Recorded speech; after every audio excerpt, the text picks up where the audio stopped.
국민의힘 한동훈 총괄선대위원장은 오늘 서울과 경기 등 수도권 유세에 집중했습니다. 민주당 이재명 대표와 조국혁신당 조국 대표를 심판해야 한다고 재차 강조하며 야권 심판론을 부각했습니다.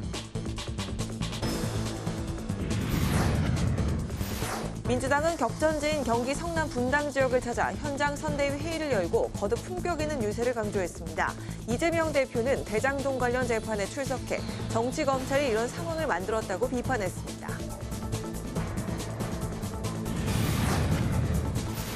이종섭 주 호주 대사가 귀국 8일 만에 사의를 표명한 가운데 여당에선 공수처의 신속한 조사를 촉구했고 야당에선 윤 대통령이 해임했어야 한다고 비판했습니다. 여론의 심장을 저격하고 민심의 흐름을 날카롭게 꿰뚫어보는 여심 저격. 총선을 2주 앞두고 국민의힘이 발표한 국회 완전한 세종시 이전과 민주당이 내놓은 기본사회 5대 정책이 실효성을 발휘할 수 있을지 자세히 살펴보겠습니다.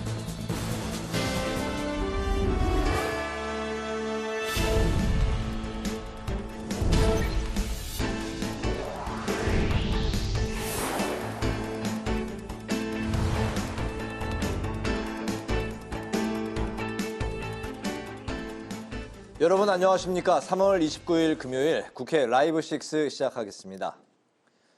공식 선거운동 이틀째인 오늘 여야 모두 표심 공략에 박차를 가하고 있는데요. 국민의힘 선대위는 오전에 영등포구와 동작구, 그리고 오후에는 경기 안양과 군포, 안산 등 서울과 수도권에서 대규모 유세 활동을 펼쳤습니다. 한동훈 총괄선대위원장은 부동산 투기 등 각종 의혹이 불거진 야권 후보들을 강하게 비판했습니다. 김지수 기자의 보도입니다. 한동훈 선대위원장 오늘도 이번 선거가 정치개혁, 민생개혁을 하는 선거라며 이재명, 조국 대표를 겨냥해 범죄자들을 심판해야 한다고 강조했습니다. 특히 부동산 투기와 재산 증식 의혹을 받고 있는 야권 후보들을 일일이 거론했습니다.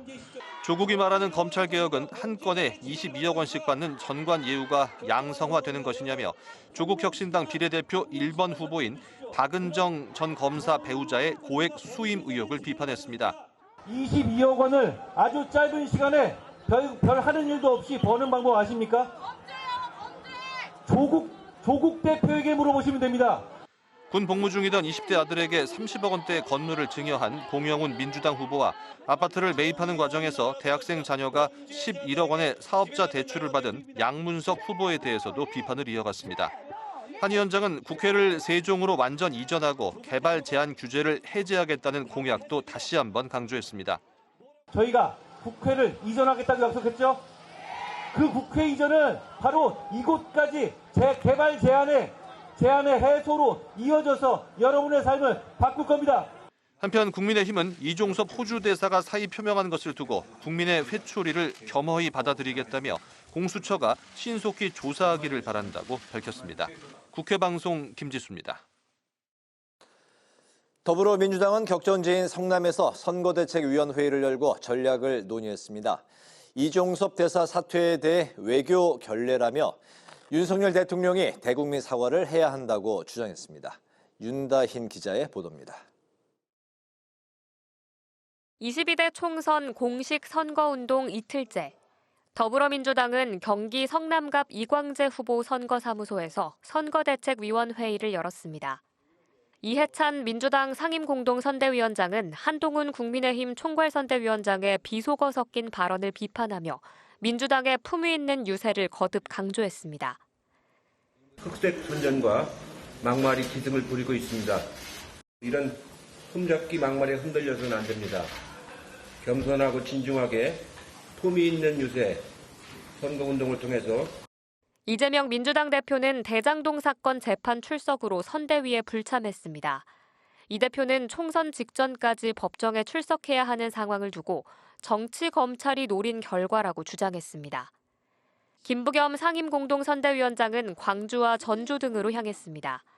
김 위원장은 야권이 여권보다 한 석이라도 많아야 정부를 견제할 수 있다며 유권자들의 전폭적인 지지를 호소했습니다. 한편 민주당은 이종섭 주 호주 대사가 사의를 표명한 데 대해 윤석열 대통령 책임론을 꺼내들었습니다. 이종섭 대사가 물러난 것만으론 미봉이 지나지 않습니다. 윤석열 대통령은 도주대사 파문과 외교 결례의 사태를 초래한 데 대해 대국민 사과를 해야 합니다. 민주당은 이 대사는 사퇴가 아니라 윤 대통령이 해임했어야 한다고 비판하며 공수처의 엄정한 수사를 촉구했습니다. 국회방송 오다인입니다. 총선 격전지를 둘러보는 순서입니다. 동탄 이 신도시가 있는 경기도 화성을로 가봅니다. 거대 양당의 영입인재 그리고 제3지대 당대표 간의 3자 대결이 한창입니다. 김동희 기자가 다녀왔습니다. 주민 평균 연령 34.7세. 이번 총선에서 가장 젊은 지역구인 이곳은 경기 화성을입니다. 교통과 의료 인프라 확대는 주민들 입장에선 해결이 시급한 문제입니다. 삼성 반도체와 현대자동차 등 관련 회사 직장인들이 많습니다. 2015년부터 입주가 시작됐지만 지하철이 없어 자차나 광역버스를 이용하는데 버스 배차 간격마저 깁니다. 종합병원은 한림대 성심병원이 유일하고 소아과 오픈런도 다반사입니다. 학부모층이 많아서 육아와 교육도 주요 관심사입니다. 당장 생활 밀착형 정책 시행을 바라는 유권자들이 몰려 있는데요. 각 후보자들은 어떤 강점을 내세우고 있을까요? 현대자동차 사장을 지낸 공영훈 더불어민주당 후보는 일자리 창출로 실력을 입증하고 애플리케이션으로 부르는 똑버스를 확대하겠다고 약속했습니다. 화성에 있는 자동차 연구소 공장을 오가면서 18년간 일을 했고 경제를 살리는 정치로 바꾸겠다. 진정한 정치 신상품이다. 출근 전쟁 확 뚫어줄 대책이 필요한데 시범 운용되고 있는 똑버스입니다. 그거를 확 늘려서 5분, 10분 내로 편하게 탈 수 있고 삼성반도체 연구원 출신 한정민 국민의힘 후보는 동탄 시민인 자신이 지역 사정을 가장 속속들이 아는 후보라며 지역구를 화성시에서 독립시켜 동탄시로 분할해 지역 문제를 근본적으로 해소하겠다고 강조했습니다. 저는 동탄에 10년간 살아왔습니다. 저는 정치 신인일지언정 다른 후보분들처럼 동탄 신인은 아닙니다. 사실 화성시는 아주 넓은 지역에 동서균형발전이라는 명제에 묶여 있어서 동탄에는 많은 것들이 지체되고 있는 것이 현실입니다. 동탄 분시가 반드시 필요하다고 생각합니다. 여당 대표를 지낸 이준석 개혁신당 후보는 신도시에서 산 경험과 중앙정치 경험을 바탕으로 역량을 발휘하겠다고 포부를 밝혔습니다. 제가 30-40년 전에 겪었던 상계동의 상계신도시의 분위기와 아주 비슷합니다. 역할을 찾기 좋습니다. 그래서 과학고 같은 것들 만들고 예술고등학교, 그 외에도 특성화고 같은 경우에도 부족하거든요. 제가 가진 정치력과 그리고 중앙에서 영향력을 최대한 발휘할 수 있도록 하겠습니다. 유권자들의 생각은 어떨까? 공약들이 다들 비슷비슷하니까요. 그걸 실천할 수 있는 사람이 진짜 의지가 있는 사람이 중요하죠. 근데 어린이 병원 같은 것들도 좀 해결이 돼야 되거든요. 복지 쪽을 좀 확대해 줄 수 있는 분, 아무래도 이제 신혼부부들이 많잖아요, 이쪽에. 그러다 보니까 사실 좀 애들도 뭐 좀 많이 케어해 줄 수 있고 지역 화폐가 좀 축소되고 있더라고요, 점점. 교통 문제가 심해요. 아시다시피 이 신도시를 만들어 놓고 지하철 하나 없는 데가 어딨나요. 역동적이고 빠른 성장이 필요한 화성시 동탄에서 어느 후보가 가장 많은 유권자들의 선택을 받을지 주목됩니다. 국회 방송 김동희입니다.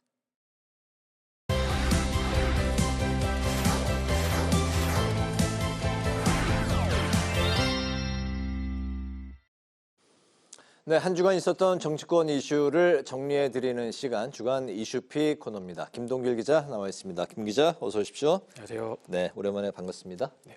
선거운동이 이제 본격화되면서 지난 한 주 많은 이슈들이 있었는데 먼저 이슈픽 하나하나부터 이제 좀 짚어볼까요? 먼저 첫 번째 이슈픽 살펴보죠. 가락시장 민생, 용산은 정권 심판.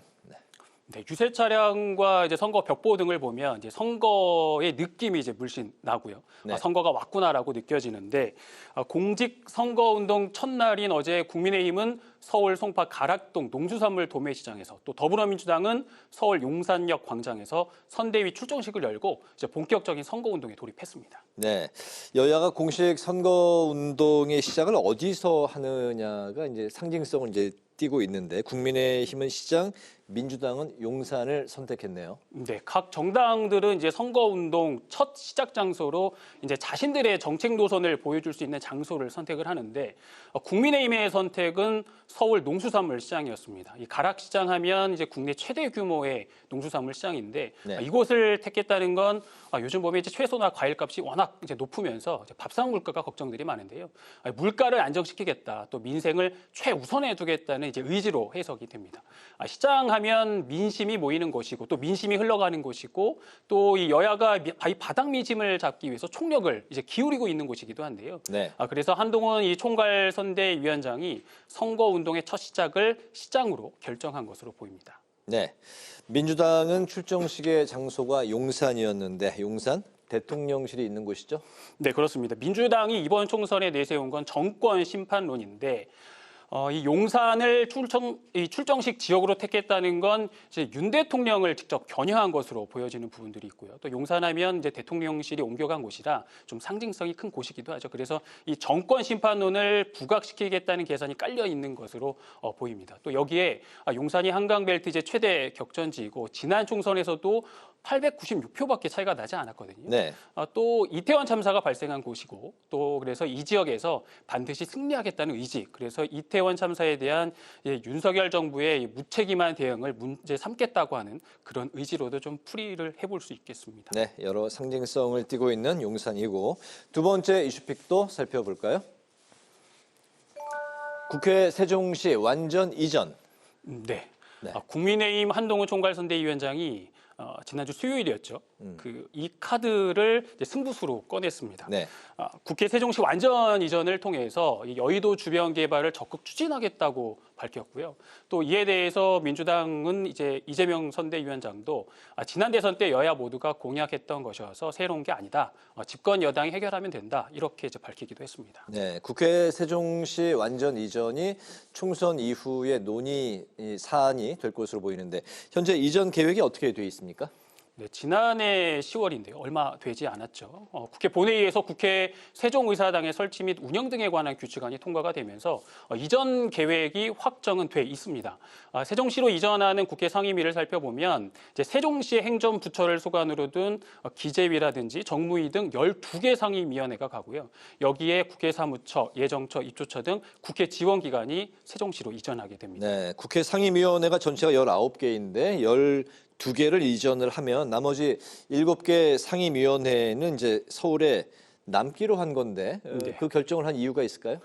서울에 남기기로 한 상임위를 보면 일단 이제 겸임 상임위인 정보위라든지 여가위가 또 윤리특위가 있고요. 네. 여기에 아직 세종시로 이전하지 않은 서울 소재 행정부처인 국회 운영위와 국방위 또 외통위 법사위가 남게 됐는데 여기에는 이제 행정 비효율을 이유로 서울에 남겨두게 한 이유들이 있고요. 또 지난 2004년에 헌법재판소가 수도 이전에 대한 위헌 판결을 내렸던 적이 있습니다. 그렇기 때문에 국회 전체를 이제 서울 이외적으로 옮기는 것은 수도 이전에 해당한다는 이제 논란의 목소리들이 있어서 지금 이전 계획을 보면 국회 본회의장과 국회의장단도 이제 서울에 남게 돼 있습니다. 네. 그렇게 살펴보면 이제 현재 계획대로라면 국회의 세종시 이전은 2030년 전후가 될 것으로 지금 예상이 되는데요.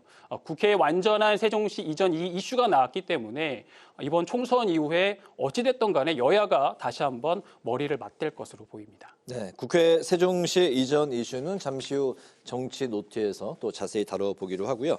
세 번째 이슈픽 가볼까요? 세자녀 대학 무상 17세까지 20만 원. 네, 선거운동의 열기만큼이나 여야의 정책 대결도 이제 뜨거운데요. 네. 학부모들의 귀를 확 열게 만드는 정책 이슈들도 나왔습니다. 네, 국민의힘의 공약 중에는 세자녀 대학 등록금 면제 이게 눈에 가장 들어오네요. 네, 그렇습니다. 그런데 이 세 자녀 이상 가구 모든 자녀에게 대학 등록금을 면제하는 것 여기에 하나 더 이제 발표할 때 붙어 있는 게 있었는데 두 자녀 이상 가구에 대해서도 단계적으로 대학 등록금 면제를 검토하겠다고 밝혀서 두 자녀 부모님도 이제 기대를 좀 가져보셔도 좋을 것 같고요. 또 현재 이 두 자녀도 이제 다자녀로 돼 있거든요. 그런데 혜택을 보면 지자체마다 좀 기준이 다른 부분이 있습니다. 예를 들면 공용 주차장이나 체육시설 또 문화 문화시설 할인 등 이 정도만 되는 부분이 있는데 네. 국민의힘이 이번에 일괄 변경하겠다고 약속을 하면서 전기요금이라든지 또 지역 난방비 감면 등 여러 가지 혜택이 추가로 받게 됩니다. 또 정부의 저출생 지원 소득 기준을 폐지하겠다고 국민의힘이 밝혔는데 그렇게 되면 예비 부부나 또 신혼부부들에게는 또 이런 혜택이 돌아갈 것으로 보입니다. 네, 국민의힘의 정책에 맞서서 민주당은 아동수당 확대로 맞불을 놨네요. 네, 민주당은 출생 기본소득을 내놨습니다. 출생 기본소득을 지급을 해서 양육 부담을 덜고 또 자녀들의 자립을 돕겠다는 건데요. 구체적인 내용을 보면 현재 8세까지 지급되는 아동수당이 있는데 이 아동수당을 더 확대를 해서 8세부터 17세까지는 자녀 1인당 20만 원을 지급하겠다고 공약했습니다. 여기에 좀 더한 부분이 또 있습니다. 0세에서 18세까지 또 매월 10만 원의 펀드 계좌 지급을 통해서 성인이 됐을 때 1억 원의 기본 자산을 형성할 수 있도록 하겠다 이렇게 약속을 했는데요. 여기에 또 국립대와 전문대는 전액 무상, 4년제 사립대는 반값 등록금을 실현하겠다고도 약속을 했습니다. 네, 주간 이슈픽 여기까지 듣겠습니다. 김동길 기자와 함께했습니다. 수고 많았습니다.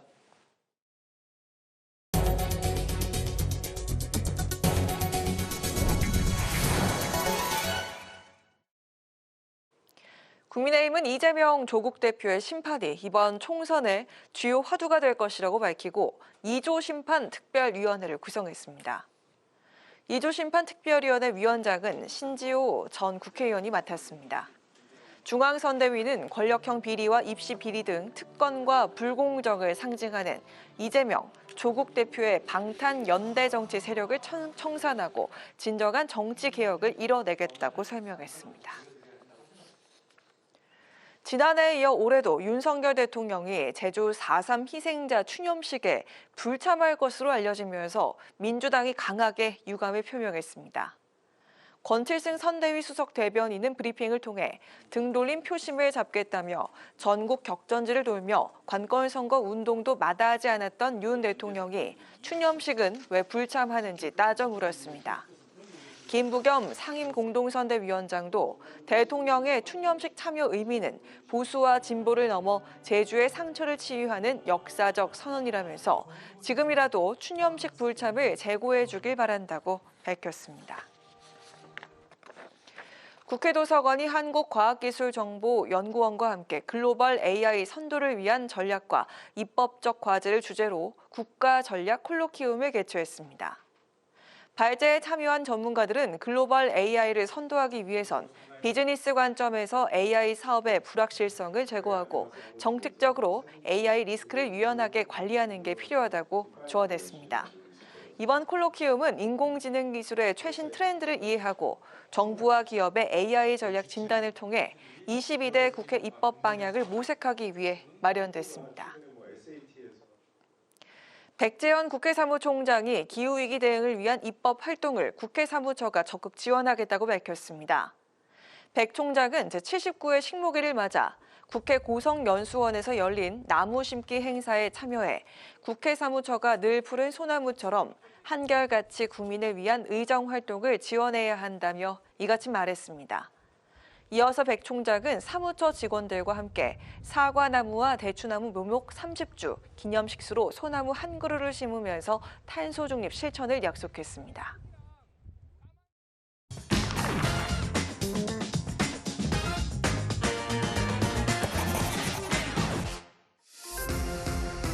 신동진의 정치노트, 오늘의 키워드는 국회 세종시 완전 이전입니다. 여의도 국회의사당을 세종시로 완전히 옮기겠다는 국민의힘 한동훈 비대위원장이 꺼내든 깜짝 카드가 정치권의 핫 이슈로 떠올랐습니다.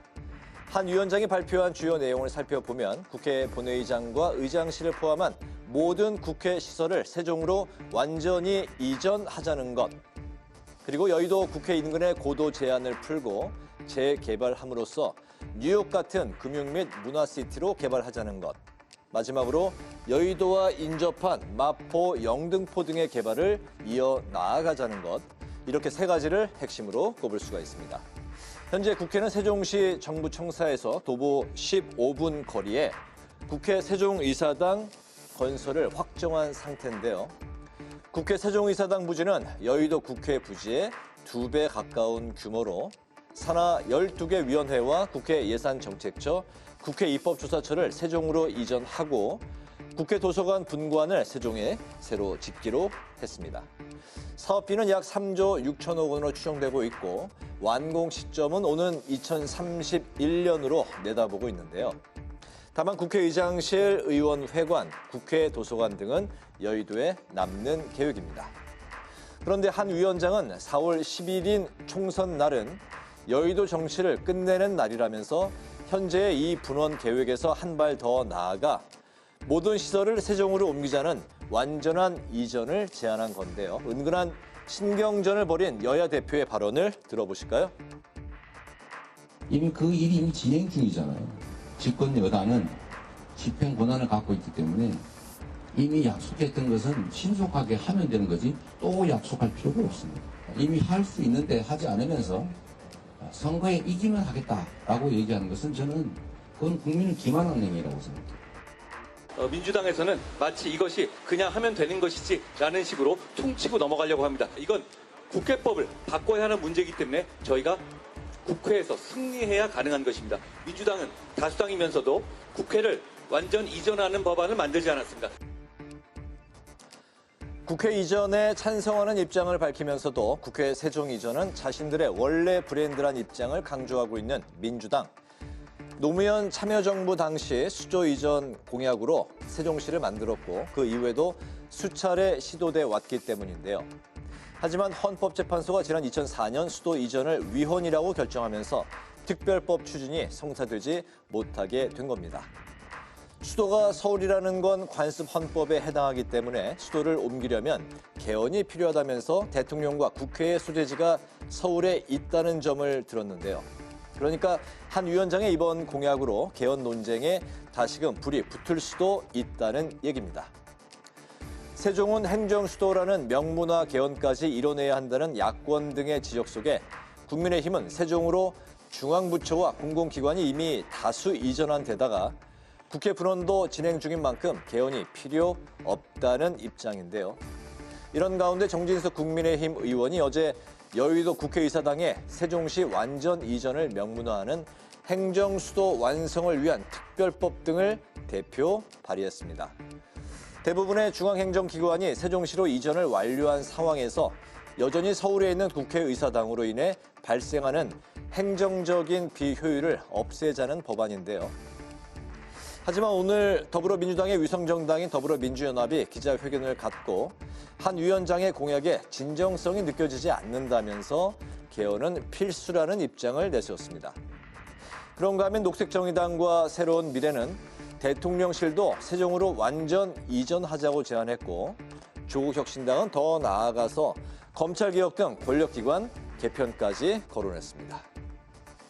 노무현 정부 시절에 추진하다가 관습 헌법이라는 이유로 무산되었던 수도 이전도 해야 된다고 저는 생각하고요. 제 개인적 소신으로는 각종 사법, 사정 관련 기관들도 이전해야 된다 봅니다. 대법원, 헌법재판소, 감사원, 대검찰청이 서울에 있어야 될 이유가 없다고 보고 있고.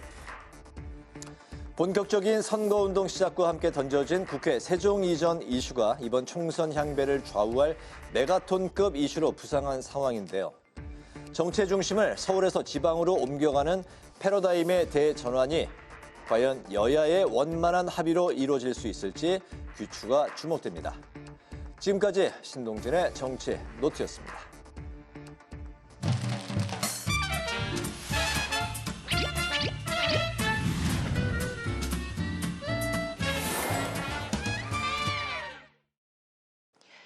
정치권 이슈와 정책 분석을 통해 여론의 심장을 저격하고 민심의 흐름을 날카롭게 꿰뚫어봅니다. 여심 저격. 장효미 민주당 법률위 부위원장, 강전의 국민의힘 노동위 부위원장 두 분 나오셨습니다. 어서 오세요. 안녕하세요. 네, 안녕하세요. 오늘 이야기 나눌 주제들 많기 때문에 바로 본격적으로 시작해 보도록 하겠습니다. 앞서 정치노트 코너를 통해서 국회 이전에 대한 내용 살펴봤습니다. 이제 총선을 2주 앞두고 국민의힘에선 국회 세종시 완전 이전 공약을 내놨고요. 민주당은 국가 책임을 강화하는 기본사회 5대 정책을 발표했습니다. 거대 양당의 정책 경쟁이 총선용으로 그치지 않고 이게 현실화가 되려면 지속적인 논의가 필요해 보이는데 오늘 여심 저격에서 자세하게 먼저 짚어보도록 하겠습니다. 자, 우선 한동훈 국민의힘 위원장이 발표한 국회 완전한 세종시 이전의 구체적인 청사진이 뭘까 궁금한데 이미 그 세종시에 국회 부던을 설치하는 내용이 담긴 그 개정안이 2021년에 통과돼서 추진되고 있습니다. 강전의 변호사님께 여쭙겠습니다. 이번 공약 좀 어떤 차이가 있을까요? 말씀하신 것처럼 현재로서는 국회 분원, 그러니까 국회 일부 기능이 이전하는 것으로 확정이 되어 있는 상황이었었는데요. 지금 세종의 국회 지금 건물을 짓기 위한 부지라든지 이런 것들이 다 마련이 되어 있습니다. 그럼에도 불구하고 지금 여의도에 있는 국회도 그대로 놔두고 세종에다가는 국회 분원을 새로 건물을 지어서 일부 기능을 이전을 하는 것이죠. 상임위 같은 경우에는 세종에 있는 분원에서 진행을 하고 또 본회의 같은 경우에는 지금 서울에 있는 국회의사당에서 진행을 하고 또 의장실 같은 경우에도 서울에 사실은 그대로 남겨두는 이런 상황이었었는데요. 네. 이번에 한동훈 위원장이 이야기한 것은 그런 것이 아니라 지금 국회의사당이라는 건물 자체를 어떤 프랑스의 오르세 미술관 같은 것처럼 문화예술의 그 건물로서 사용을 하고 그리고 국회에 지금에 있는 기능을 모두 세종시로 지금 분원이라고 되어 있었던 부분을 완전 이전을 하겠다라고 이야기를 하고 있는 것입니다. 여기에 대해서는 기존에 원래 민주당에서의 완전 이전에 대한 것은 민주당에서 그동안 이야기했었던 부분은 맞습니다.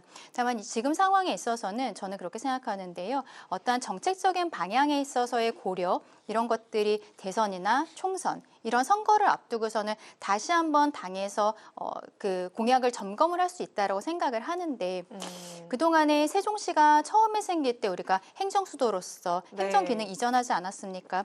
그 과정을 살펴봤을 때는 초반에 건물은 다 지었지만 그 공무원들이 서울에서 고속버스로 출퇴근을 하고 뭐 KTX로 출퇴근을 하고 그러면서 세종은 살지를 않는다 이러한 이야기들이 있었죠. 그런데 이제 오랜 시간이 지나면서 세종이 완전히 행정도시로서 자리를 잡아갔다. 여기에 대해서 국민의힘에서 어떤 자신감이 생긴 것 같아요. 그렇다면은 결과적으로는 행정도 지금 완전한 이전이 거의 다 되어가고 있는데 국회도 분원만 보낼 것이 아니라 전체를 보내고 그러면서 지금 남아있는 서울에 있어서의 국회의사당 같은 경우에는 문화예술의 기지로서 시민들께 돌려드리고 또 부차적인 것으로서 지금 국회의사당이라는 건물이 있기 때문에 그 서여의도 쪽은 75m 고도 제한이 있어요. 네. 그렇기 때문에 이 지역에 있어서의 어떠한 개발이 가능한 것이죠. 문화와 금융의 중심지로서 만들겠다. 뭐 부차적으로 그렇다면 영등포 옆에 있는 마포라든지 양천구, 뭐 용산 이런 데들이 함께 개발도 될 수 있는 부분들인데 이게 국가 균형 발전에 있어서도 그렇고 또 일단 행정과 정치가 하나의 지역에서 같이 이루어진다는 것이 지방적으로 그건 당연히 효율성이 높아지지 않겠습니까? 그런 부분에서 저는 굉장히 좀 정책적으로 좋은 제안을 했다라고 생각을 합니다. 네. 근데 이게 실현 가능성이 있느냐, 현실성이 있느냐라는 이야기는 또 있습니다. 공약을 또 추진을 하려면 넘어야 할 산이 참 많아 보이는데 특히나 그 법 개정과 이혼 논란까지 불거져 있습니다. 어떤 문제들이 있을까요? 왜 그러냐면 국회에서 지금 국회법 개정 사항으로 추진을 하고 있는 게 맞죠. 그런데 국회를 완전 이전하는 게 아니라 분원 개념으로 하겠다고 한 게 종전에 헌법재판소 결정 때문에 그럽니다. 이른바 관습헌법상 대한민국의 수도는 이 서울이다라고 헌재가 결정을 내린 바가 있는데요. 그 당시에 왜 대한민국의 수도가 서울이냐고 헌재가 판단을 했냐면 이게 명문적으로 있는 건 아니잖아요. 헌법에 규정이 있는 건 아니잖아요.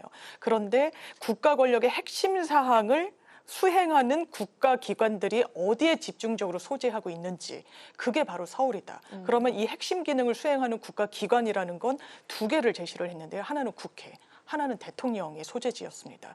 그러면 국회가 세종으로 옮겨간다. 그것도 온전히 완전히 그러면 헌재 결정과는 배치가 되는 거예요.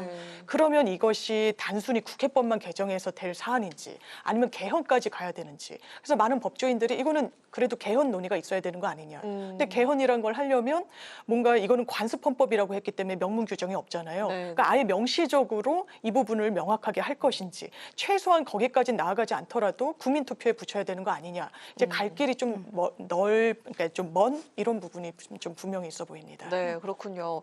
그리고 그 야권에서는 이 세종시 완전 이전을 환영하면서 좀 판을 키우고 있는 그런 분위기인데 민주당은 긍정적으로 논의하겠다 이렇게 밝혔고 새로운 미래와 녹색 정의당은 대통령실도 세종으로 옮기자고 제안을 했습니다.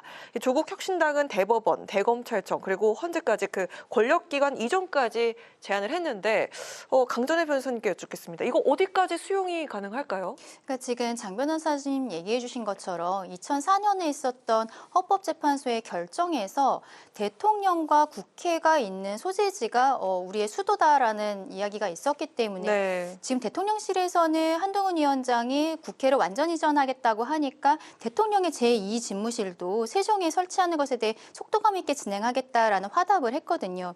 거기에 있어서 제2집무실이라는 이야기가 나오는 것이 바로 이 헌재의 결정이 있었기 때문입니다. 그렇다면 헌재에서는 국회와 대통령이 소재하는 곳이 수도라고 했는데 지금 이게 두 개가 다 같이 있어야 되는 것이냐, 일부만 가도 되는 것이냐 이런 문제도 있는 것이죠. 그러면은 대통령실까지 완전히 이전을 하게 되고 국회도 지금 완전 이전을 이야기하고 있지 않습니까? 그렇게 된다면 완전한 헌법 개정 사항이 지금 돼야 되는 상황인 것이잖아요. 관습헌법이기 때문에 지금 우리가 대한민국 헌법의 규정상에 이런 내용이 없어서 이거를 어떤 규정을 오히려 넣는 형태로 개정을 하게 돼야 될 것 같은데 근데 이 부분은 민주당에서 지금 환영하는 뜻을 밝히기도 했습니다만 기존의 민주당에서도 뭐 예전에 노무현 전 대통령 시절부터 계속적으로 추진을 해왔었던 부분이어서 저는 이게 총선용 공약이라기보다는 우리 대한민국 미래를 위해서 이번에 총선에서 국민의힘이 1당이 되든 민주당이 1당이 되든 간에 서로 같은 생각 갖고 있는 것 아니니까 협의를 하면 개정이든 뭐 특별법을 하든 아니면 국회법을 개정을 하든 다 가능한 상황이라고 생각을 하거든요. 근데 다만 이게 관습 헌법이기 때문에 관습이 변했다. 그러니까 대통령실이 이전한다, 국회가 이전한다. 여기에 대해서 우리 국민들이 수도라는 개념에 대해서 어떻게 생각을 하시는지에 대해서는 조금 더 컨센서스에 대해서 확인을 하는 과정은 필요할 것 같습니다. 다만 말씀드린 것처럼 지금 거대 양당이 서로 간에 오랜만에 같은 생각을 갖고 있는 것이 나왔는데 여기에 대해서는 이번 총선이 지나고 좀 속도감 있게 추진이 됐으면 좋겠다라는 생각입니다. 네, 자 그리고 한편 이재명 민주당 대표는 국민 누구도 탈락하지 않은 적극적인 복지를 추진하겠다. 기본사회 5대 정책을 발표를 했습니다. 출생소득, 무상교육, 기본주택 등 5개 분야인데 이 중에 그 가장 와닿고 소개하고 싶은 정책 어떤 게 있을까요? 저는 무상교육. 무상교육. 일단 뭐 초등학교 등은 일단 의무교육화돼가지고 비용을 내고 있지 않기는 하지만 그걸 좀 확대할 필요는 있을 것 같아요. 특히 이번에 공약으로 내건 것은 국립대와 전문대는 이제 무상교육으로 등록비를 받지 않고 다만 이제 사립대학은 반값 등록금을 하겠다 해서 이원화된 정책인데 사실 여당의 여러 정치인들도 비슷한 공약을 내건 바가 있어서 전 정치권에서 이 부분을 조율하는 게 그렇게 어렵지는 않을 거라고 생각합니다. 왜 이 부분이 중요한 공약이라는 생각을 하냐면 요즘 청년들이 사회로 나가는 그 문턱에서 굉장히 좌절한다는 이야기들을 많이 해요. 취업도 예전만 하지 못하고요. 일단 빚을 상당 부분 떠안고 시작을 합니다. 이 빚이 그럼 어디서 기인하느냐. 너무나 높은 등록금이에요. 그렇다면 각 사립대학들 굉장히 유보금 많이 적립하고 있거든요. 그런데 학생들한테 이게 복지로 가느냐? 그래 보이지는 않는 부분이 있다라는 거죠. 그리고 국가가 그러면 손 놓고 있는 것이 맞느냐? 사립대학에 그냥 맡겨놓고 이렇게 계속 천정부지로 올라가는 등록금에 대해서 뭔가 문제의식을 분명히 가져야 된다고 생각해요. 요즘 3포 세대라고 하잖아요. 연애, 결혼, 뭐 취업 다 포기한다라고 하는데 처음에 첫 발을 내딛는 그 문턱부터 낮춰주는 게 저는 정부의 역할 아닌가라는 생각이 들어서 이 정책이 제일 눈에 들어왔습니다. 네, 자 이렇게 내용은 좋습니다. 근데 공약 이행에 들어갈 그 재원 규모나 조달 방법 이런 것들이 제시가 되지 않았습니다. 총선용 공약이란 비판이 나오고 있는데 이게 실현 가능하다고 보시는지 들어볼까요? 그러니까 그 지금 예산의 문제가 가장 큰 것이죠. 사실 이재명 대표 같은 경우에는 지난 대선에서 대선 후보일 당시에도 본인이 이제 대통령이 되면은 전 국민에게 100만 원의 기본소득을 주겠다. 특히 청년 같은 같은 경우에는 200만 원을 주겠다라는 이야기들을 했었는데 당시에도 예산에 대한 문제들이 지적이 됐습니다. 근데 조금 아까 이제 장윤미 변호사님 이야기하신 부분에 대해서 굉장히 공감을 하는데요. 교육 부분에 있어서는 저는 이제 국민학교 세대거든요. 네. 그래서 저 때는 국민학교만 의무교육이었는데 지금은 중학교까지 의무교육으로 하고 있잖아요. 거의 돈을 내지 않고서 공부를 하고 있는데 이런 것들이 지속적으로 확대되어 가는 과정, 그리고 뭐 경로당의 식사 지원이라든지 어르신들에 대한 복지 지원이라든지 이런 것들은 결국에는 우리 대한민국이 나아가야 될 방향이라고 저도 개인적으로는 생각을 합니다. 다만 이 예산을 우리가 지금 감당을 할 수가 있는가라는 문제인 것이죠. 이번에 사실 한동훈 위원장도 아이 셋 이상인 집은 뭐 대학 등록금에 대해서 무료로 한번 지원을 하겠다. 그리고 다자녀에 대해서도 지금까지 뭐 3명 이상인데 2명 이상으로 뭐 한번 확대하는 것에 대해서 논의한다는 이야기들이 지금 나오고 있지 않습니까? 네. 결과적으로는 국민의 입장에서도 복지에 대해서 계속적으로 적극적으로 검토를 하지만 예산에 대한 문제들이 있는 것이다라고 생각을 하고요. 여기에 대해 최근에 이제 이재명 대표가 25만 원, 한 사람당 25만 원씩 그 지원을 하자라는 이야기 하지 않았습니까? 한 가구당 100만 원이라는 이야기 했는데 여기에 대해 잠깐만 말씀을 드리면은 결과적으로는 지금 모두가 다 어렵습니다. 그 모두가 다 어려운데 이걸 현금성으로 지원을 한다는 것이 저는 맞는지 좀 의문이 있어요. 뭐 인플레이션 같은 거에 문제도 있지만 지금 정부에서도 1,500억 원의 긴급 지원 자금을 넣어서 물가를 잡기 위해서 노력을 하고 있고 여러 가지로 계속 예산이라든지 그리고 농수산물 같은 경우에는 유통구조의 혁신을 통해서 우리가 이러한 일이 다시 발생하지 않도록 기본적인 구조 자체를 바꾸겠다라고 하고 있거든요. 근데 이제 언론에서 그런 부분이 잘 보도가 되지 않으니까 그렇게는 좀 아쉬운 부분은 있는데요. 저는 이런 것들이 더 중요하다고 생각합니다. 한 집에 한 사람에게 25만 원씩 지원을 했을 때 국민 전체로 봐서 13조 원 정도가 들어가는 것으로 추계가 되는데 이 13조 원 결국 우리 미래 세대에게는 빚이 되는 것이거든요. 미래 세대에게 지금 우리 국민연금 같은 것에 문제도 있고 참 미안한 상황인데 이러한 우리가 모두가 다 힘든 상황이지만 13조 원의 빚을 미래 세대에게 지우면서까지 이런 복지를 지금 늘려야 되는 것인가에 대해 좀 의문이 있고 민주당에서 이야기하고 있는 이 5대 공약이란 것에 대해서 방향성에 대해서는 찬성합니다만 현재로서 진행할 수 있는 부분일까라는 좀 의구심은 있습니다. 네, 그 이재명 대표가 얘기했던 그 한 가정에 100만 원 요 얘기에 대해서는 여당 측 경제 전문가들이 이거는 현실성이 없다. 그리고 인플레이션을 야기할 것이다. 이런 대책 그 전망을 내놨는데 한번 그 이야기를 좀 들어볼까요? 어떻게 일단 생각하시는지? 우리나라가 이 지금 뭐 국고 재정 당연히 튼튼하게 지켜야 되는 원칙엔 공감합니다. 그런데 OECD 어떤 평균 비율 같은 걸 봤을 때요. 우리나라의 재정 경쟁성이 그렇게 떨어지진 않았습니다. 그리고 이 코로나 국면이라는 특수성이 과거에 얼마 전까지 있었잖아요. 그러면 GDP 대비 어느 정도의 유동성을 시장에 공급했는지와 관련한 지표들이 나오고 있는데 미국, 일본 거의 10%대였어요. GDP 대비. 한국이 한 3% 정도였다라고 하더라고요. 그러니까 굉장히 떨어지는 겁니다. 시장이 굉장히 긴축돼 있다, 얼어붙어 있다 이런 전망이 나옵니다. 그래서 많은 또 경제 전문가들이 한편으로는 이 부분과 관련해서 유동성을 좀 완화해야 된다는 이야기도 하고 있어요. 오히려 좀 얼어붙어 있고 이런 부분을 풀어줄 하나의 요인이 필요하다. 그래서 그 맥락에서 13조 원의 예산이란 게 물론 크죠. 그렇지만 이게 대통령께서 아마 이제 민주당의 이재명 대표도 언급을 했습니다만 이 민생정책 토론회를 통해서 여러 지역 현안들 점검하고 이제 공약으로 개발하신 부분이 있는데 그러면 추계를 하면 그게 뭐 몇백억, 뭐 1,000억 원대 이렇게 된다라는 1,000조 원대 이렇게 된다라는 거 아니겠습니까? 그럼 그 일부 예산으로 충분히 충당이 가능하다는 이야기를 하는 것 같고요. 지금 시장 특히 저소득층의 어떤 그 경제 상황 너무 좋지 않고 특히 장사하시는 분들, 사업하시는 분들, 소상공인들 좋지 않습니다. 그래서 이걸 현금 살포하자는 게 아니라 뭔가 지역 화폐로 그러니까 특정 지역 경제 내지는 재래시장에서 한정해서 사서 지역 경제 활성화를 또 도모한다는 측면도 있어서 전 여야가 함께 좀 고민해봤으면 좋겠다는 생각이 듭니다. 네, 알겠습니다. 자, 그리고 마지막으로 하나 더 짚어볼 것은 그 국민의힘 측에서는 그 민주당의 기본사회 5대 정책이 국민에게 고통을 안겨줄 기본 없는 공약이다 이렇게 비판을 했는데 좀 짚어보면 신혼부부에게 1억을 대출해주고 자녀 수에 따라서 감면하겠다라는 그런 공약은 돈으로 여성과 가족의 가치를 왜곡한 것이고 신혼부부에게 분양 전환형 임대주택을 또 제공하는 것도 문정부 때 각종 분쟁으로 이미 폐기가 됐던 정책이다라는 건데 자, 이건 또 어떻게 보셨는지 좀. 네, 들어볼게요. 일단 대출금 탕감이 이른바 이제 신성한 출산 이런 부분을 왜곡하는 거 아니냐, 마치 돈 때문에 아이를 낳는 것처럼 이게 가치를 좀 변형시키고 있다 이런 주장을 하는 것 같은데요. 실리를 찾아야 되는 거 아니겠습니까? 이 부분은 사실 민주당에서만 나오는 이야기가 아니고요.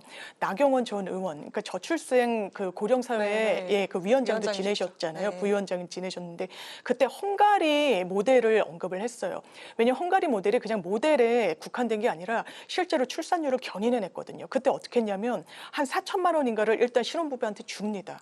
아이를 낳으면요 이자를 탕감해줘요. 둘째를 낳으면 원금 일부를 탕감해줍니다. 셋째를 낳으면 원금 전체를 탕감해주는 그런 형식이에요. 이건 현금으로 일단 준 다음에 아이를 얼마나 낳는지에 따라서 경제적 이득이 직접적으로 오는 부분이 있죠. 우리나라 저출생 문제가 너무너무 심각합니다. 인구 절벽이란 말이 벌써 몇 년째 나오고 있습니다. 그러니까 얼마나 강구를 이제 근본적으로 해야 되는지 이게 예산을 지금까지 너무나 많이 넣었거든요. 그런데도 현실적인 어떤 지표 상승은 없었어요. 그렇다면 이런 부분들, 사실 나경원 전 의원도 다시 한번 이 주제를 환기하고 계시던데 저는 다른 국가에서 한번 성공한 선례가 있기 때문에 이 부분도 충분히 논의할 수 있다는 생각이 들고, 또 분양 전환형 임대주택 같은 경우에는 사실 지금 제대로 안착이 못 되고 있는 것 같습니다. 일단은 뭐 신혼부부나 이렇게 그 자력이 좀 부족한 분들이 임대주택 형식으로 몇 년을 살다가 나중에는 이거 분양권을 얻어서 소유주가 되는 그런 부분인데, 처음에는 시세 차익을 얻을 수 있는 이런 시장 상황이 형성됐기 때문에 거의 200대 1인가로 인기가 아주 상승한 적이 있었지만요. 지금은 이 분양가 자체도 매력적이지 않은 여러 이제 경제적인 상황 때문에 제대로 자리 잡고 있지 못하지만 이 근본 제도 취지 자체는 저는 좋다라는 생각이 듭니다. 네, 이렇게 그 여야 정책을 들여다보면 합의점이 분명히 있는 것 같다는 그런 생각은 들고요. 이게 총선력으로 그치지 않고 좀 현실화가 될 수 있게 지속적인 좀 논의가 필요해 보인다는 생각이 듭니다. 자, 이어서 저희가 준비한 또 정치 현안도 살펴볼까 하는데, 여당의 총선 변수로 꼽혔던 이종섭 주 호주 대사가 오늘 사임을 했습니다. 야당 측에선 일제히 윤 대통령의 책임론을 부각하면서 사과를 촉구했습니다. 또 최상병 수사 외압 사건의 주범은 용산에 있다 이렇게 강조를 했는데, 이번 사태 요거 종결이 될까 싶었는데 이게 종결 지어도 될지 아니면 좀 그 이상의 대책이 나와야 할지 이야기 좀 들어볼까 하는데요. 네, 이종섭 호주 대사가 한국에 입국을 하고 그 이후에 결국 오늘 자진 사퇴의 형태로 사임을 하게 되었는데요. 저는 참 잘된 결정이었다라고 생각을 합니다. 그리고 여기에 대해서 민주당에서는 자진 사퇴 형식이 아니라 대통령실에서의 어떤 경질이라든지 이런 형태가 됐었어야 되는 게 아니냐라는 이야기가 있는데, 좀 국민들의 눈높이에서 아쉬운 점은 분명히 있을 것 같다라는 생각을 합니다. 다만 대통령실에서는 그동안에 이종섭 호주 대사를 왜 국방부 장관의 호주 대사로 보냈느냐라는 이야기에 있어서 그동안에 이종섭 대사가 국방 전문가로서, 그리고 우리가 호주와 어떤 국방 사업에 있어서 굉장히 중요한 전략적 파트너라는 부분, 그리고 공수처에서 뭐 한 6개월 동안 단 한 차례도 소환을 하지 않고 오히려 본인 출국 금지 사실에 대해서 몰랐었던 부분, 이런 것들에 대해 이야기하지 않았습니까? 대통령실에서 이야기했었던 것은 법적으로 이 호주 대사로서 나가는 것에 대해 문제가 없었다라는 부분에 대해서 이야기를 했었던 것으로 보이는데, 그럼에도 불구하고 사실은 피의자 신분이었다는 것은 변하지 않는 사실이고요. 그 부분이 국민들의 눈높이에 맞지 않았던 부분인 것이죠. 그래서 결국에는 이종섭 대사가 자진 사퇴의 형태를 취하긴 했습니다만, 지금까지의 상황을 봤을 때 정말로 본인 혼자만의 생각이라기보다는 저는 전체적으로 다 용산과 미리 이야기가 된 부분이 아닐까라고 또 생각을 합니다. 한동훈 위원장이 권유를 했다 이런 기사도 나왔더라고요. 그렇죠. 한동훈 위원장 같은 경우에도 이종섭 호주 대사의 뭐 즉각적인 귀국과 사퇴에 대한 이야기들을 강하게 했었고, 또 특히 이번 총선에 있어서의 격전지 수도권 벨트의 후보들이 굉장히 거기에 대해 강하게 성토를 하지 않았습니까? 그런 부분이 적용이 되었다라고 생각을 하고요. 근데 이 사건에 대해서는 국민의힘과 정부에서 우리 최상병 사건에 대해 국민들께서 얼마나 깊은 관심을 가지고 계신지에 대해서 다시 한번 생각을 하고, 앞으로 남은 총선 기간뿐만이 아니라 우리 정권 남아있는 3년 동안에도 국민들의 눈높이에 맞는 인사가 있었으면 좋겠다. 좀 개인적으로 그런 생각을 하고 있습니다. 네, 장유일 교수 오늘 사의 표명도 외교부 장관한테 했거든요. 전직 국방부 장관이었어요. 왜냐하면 호주 대사는 1급 정도라고 하더라고요. 네. 우리나라에 부임해 있는 그 네. 대사가. 그러면 이게 격도 안 맞고 이렇게 무리해서 왜 호주로 사실 출타를 시킨 거 아닙니까? 그러니까 야당에서는 도주대사다 이랬던 겁니다. 왜냐하면 피의자 신분이라는 거는 사실 부인할 수 없거든요. 그렇다면 어떤 피의자이냐. 이 한 최상병이 사망했을 때 그 부분과 관련해서 누구누구를 총 8명을 우리가 업무상 과실치사죄로 처벌을 하겠다라는 초안이 나왔던 거죠. 경찰청으로 이첩하기 하루 전에 본인이 사인을 했습니다. 국방부 장관으로서 허가를 내준 거죠. 그런데 하루아침에 번복이 되고 그러면 박정훈 대령이 지금 전원 형식으로 드러나는 것은 대통령의 경로가 있었다라는 거고 그러면 이제부터 할 일은요 명확합니다. 이미 늦었다고 생각합니다. 총선을 앞두고 국민 여론을 이기는 저는 권력은 없다라고 생각합니다. 그렇지만 오만하게 버텼다는 인상이 지워지진 않을 거예요. 네. 그럼 앞으로 이종섭 전 장관에게 남은 숙제는 공수처 수사 본인이 가서 받는 거 아닙니다. 공수처가 휴대전화, 포렌식 그런데 냈다는 휴대전화도 공휴대폰이었다라고 하죠. 네. 수사에 철저하게 임해야 되고요. 부르면 가서 소환에 응하는 게 본인한테 남겨진 부분이고요. 지금 박정훈 대령이 본인 공판에서 지금 이종섭 전 장관을 증인으로 부르겠다고 하고 있습니다. 네. 증인으로 부르게 되면 선서를 하기 때문에 위증죄의 문제가 있어요. 이 부분에도 임해야 지금 뭔가 국민 뜻을 받들어서 사의를 표명하게 된 그 진정성이 좀 인정을 그나마 받을 것이지 그런 조치에 있어서 수세적으로 소극적으로 나온다라고 하면 저는 정부에도 큰 타격이 있을 거라고 생각합니다. 네, 마지막으로 살펴볼 내용은 야권 후보 재산 논란입니다. 연달아 계속해서 터지고 있는데 그 민주당 측에서는 공영훈 후보, 양문석 후보, 김기표 후보 등이 있고 조국 혁신당의 박은정 후보 이야기도 많이 나오고 있습니다. 민주당 양문석 후보 같은 경우에는 강남 아파트를 구입하는 과정에서 대학생 딸 명의의 사업자 등록을 통해서 11억 원을 대출을 받은 게 논란이 되고 있고 그리고 박은정 후보는 검사 출신 남편이 고액의 수임료를 받아서 다단계 사기를 변호했는데 수임료가 22억이다. 그리고 1년간 41억의 재산이 늘었다라는 것에 논란이 되고 있습니다.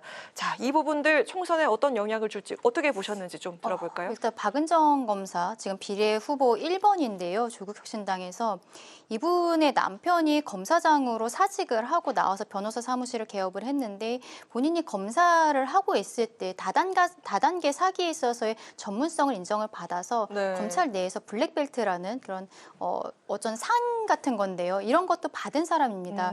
근데 본인이 변호사로서 개업을 할 때쯤 본인 유튜브에서 한 이야기는 이러한 다단계 사기에 있어서 피해자들이 되게 안타깝고 돕고 싶다라는 형태의 이야기를 했어요. 근데 알고 나서 보니까 그런 것이 아니라 지금 1조 1,900억 원. 네. 1,900억 원이 아니라 1조 1,900억 원을 지금 사기를 친 것으로 보이는 업체의 대표를 지금 변호를 하고 있는데요. 여기에 있어서의 수임료를 22억 원을 받았다라고 합니다. 변호사가 검사장을 하다가 나와서 본인의 그 전문성을 발휘를 해서 변호를 할 수도 있죠. 그런데 여기에 있어서 국민들께서 22억 원이라는 수임료도 놀랍지만 조국 혁신당에서 박은정 검사를 1번 비례 후보로 넣어준 것은 이분이 투표를 하긴 했지만 검찰개혁의 아이콘이라고 생각을 했기 때문입니다. 네. 검찰개혁의 아이콘으로서 조국 혁신당의 1번 비례를 받았는데 본인 남편은 검사장으로서 나와서 전관으로서 이렇게 한 건에 22억 그리고 10개월 동안에 40억 정도의 그 재산이 늘었다는 거 아니겠어요. 이런 부분들이 지난번에 조수빈 변호사와도 비슷한 상황이라고 생각을 하는데요. 변호사는 사건을 수임을 할 수 있지만 본인이 앞에서 이야기하고 있는 것과 뒤에서 실제로 광고하면서 받았던 사건 내역 그리고 사건 수임 그 비용 이런 것들이 굉장히 큰 문제가 되는 것이죠. 이거는 법적인 문제라고 보기는 좀 어려울 것 같습니다. 두 분이 변호사니까 이 수임료에 대해서 좀 생각이 좀 있으실 텐데 이게 상당한 금액이 맞습니까? 상당한 정도가 아니죠. 그 정도입니까? 굉장히 이거는 저희 일반적인 변호사로서는 상상하기조차 어려운 금액이라고 말씀을 드릴 수 있을 것 같습니다. 당연하죠. 네.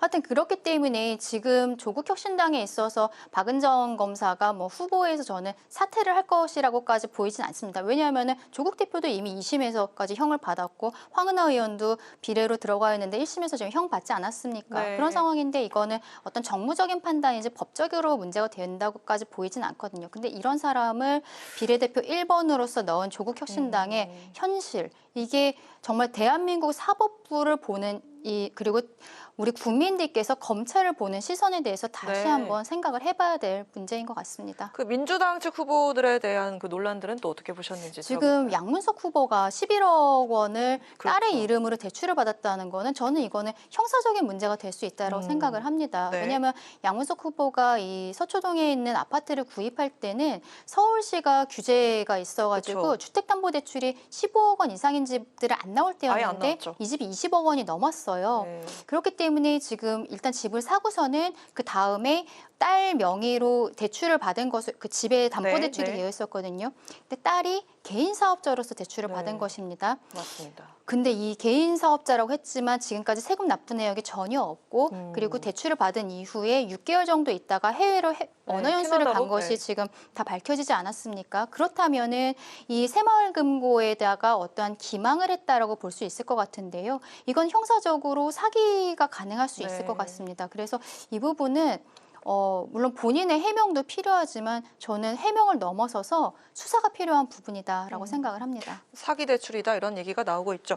자, 어떻게 보시는지요? 일단 그 박은정 검사장 이야기 먼저 주셨으니까 네네. 같이 먼저 드리면 이건 국민 눈높이에 맞지 않죠. 그리고 이른바 정관예우라는 부분이 지금은 많이 사라졌지만 왜 이 부분이 이렇게 크게 돈을 받는 거냐면요.